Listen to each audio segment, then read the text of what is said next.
रुपैया मांगे ननदी लाल के बधैया, रुपैया मांगे ननदी लाल के बधैया, लाल के बधैया मोरे लाल के बधैया, लाल के बधैया मोरे लाल के बधैया, रुपैया मांगे ननदी लाल के बधैया, रुपैया मांगे ननदी लाल के बधैया।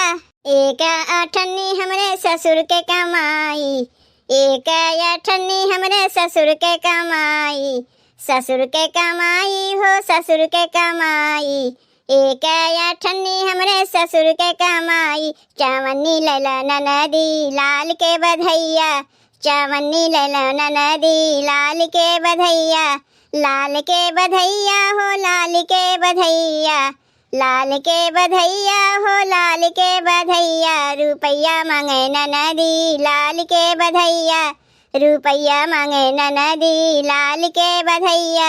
एक अठन्नी हमरे जेठ के कमाई, एक अठन्नी हमरे जेठ के कमाई, जेठ के कमाई हो जेठ के कमाई, एक अठन्नी हमरे जेठ के कमाई। चावन्नी लैला ननदी लाल के बधैया, चावन्नी लैला ननदी लाल के बधैया, लाल के बधैया हो लाल के बधैया, लाल के बधैया हो लाल के बधैया, रुपैया मांगे ननदी लाल के बधैया, रुपैया मांगे ननदी लाल के बधैया।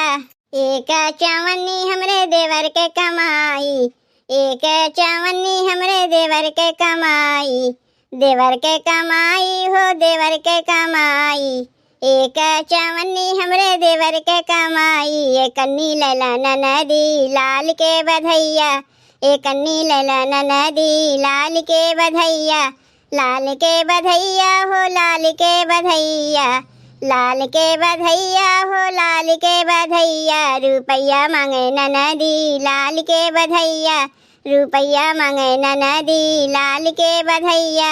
थोड़े रुपैया हमरे पिया के कमाई, थोड़े रुपैया हमरे पिया के कमाई, पिया के कमाई हो पिया के कमाई, थोड़े रुपैया हमरे पिया के कमाई। लुअट्ठा ले लो ननदी लाल के बधैया, लुअट्ठा ले लो ननदी लाल के बधैया, लाल के बधैया हो लाल के बधैया, लाल के बधैया हो लाल के बधैया, रुपैया मांगे ननदी लाल के बधैया, रुपैया मांगे ननदी लाल के बधैया, रुपैया मांगे ननदी लाल के बधैया।